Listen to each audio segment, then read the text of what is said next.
I want to talk about some of the patented dampening features of the Ωmega Vibe and the Love Vibe.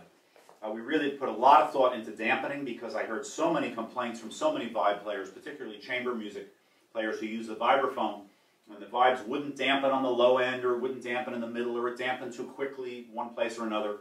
The sharps dampened, the naturals didn't. Fundamental thing. This is not patented, but it's one of the few instruments, if the only instrument, with two springs. It's extremely important.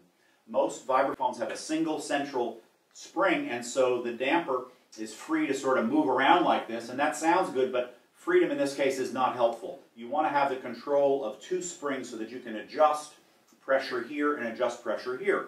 So that's what this design does. If you want to change the pressure, all you have to do is just take this knob and turn it, and I'm increasing or decreasing the pressure there, I'm increasing or decreasing the pressure there. And what that does is it increases the dampening on the low side or on the high side and keeps it all in balance. The next feature is a patented feature, and that is, I had heard so many complaints about sharps or naturals dampening before or after the other keyboard, or in fact not dampening. The sharps dampened, but the naturals didn't. So what we have is a patented feature that enables us to rock the damper pad this way. So these knobs here, if I just turn that knob, what's happening is I'm tilting the damper bar to favor the sharps or the naturals.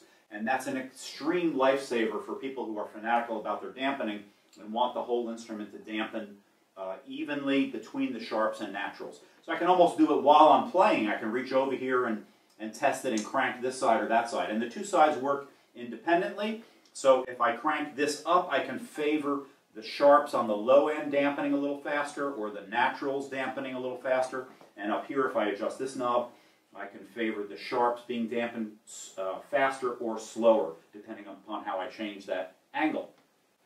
Lastly, we have another patented feature, and that is called progressive dampening. Huge step forward for musicians.